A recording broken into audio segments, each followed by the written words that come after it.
चाहे तुम्हारा हिंदी ए हो चाहे हिंदी बी हो, तुमने जितनी भी तैयारी की हो, सबसे इंपॉर्टेंट चीज है कि टाइम मैनेजमेंट एग्जाम हॉल में और पेपर का प्रेजेंटेशन। तो मेरी बात ध्यान से सुन के जाना, तुम्हें सारी चीजें समझ में आ जाएगी, कल तुम फोड़ रहे होगे।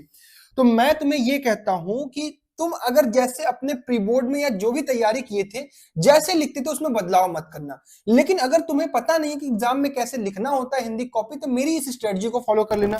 सबसे पहले तुम करना लेखन।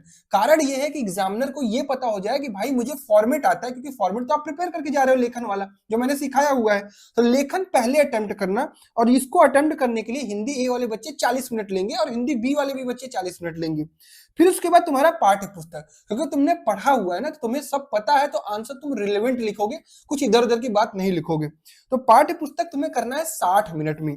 फिर उसके बाद तुम्हें करना है अपना अपठित गद्यांश या काव्यांश, अगर ए की बात करो, और 2 गद्यांश की बात करो अगर बी वाले बच्चों की बात करो। एक चीज इस्तेमाल करना कि जो शुरू का 15 मिनट रीडिंग का मिलता है उसको यूज करना उस अपठित गद्यांश काव्यांश के आंसर ढूंढने के लिए। फिर उसके बाद व्याकरण लास्ट में करना है 40 मिनट। मैं क्यों कह रहा हूं कि व्याकरण को लास्ट में करना है, इससे तुम्हारा ये फायदा होगा कि एग्जामिनर को ये समझ में आएगा कि जो भी गलतियां, देखो अपने से गलती कहाँ होती है, व्याकरण में होती है। तो ज्यादा अपने को दिक्कत एग्जामिनर के दिमाग में नहीं डालनी कि भाई एग्जामिनर को ये लगे कि यार इसको तो आता ही नहीं है। तो वो वाला काम हम सबसे लास्ट में करेंगे। सबसे पहले लेखन, देन पाठ्य पुस्तक, देन अपठित, देन व्याकरण। ठीक है, बाकी सारी पीडीएफ मैंने तुम्हें दे रखी है। मेरी तरफ से तुम्हें बेस्ट ऑफ लक है, जाओ कल एग्जाम में अपना बेस्ट देकर आओ।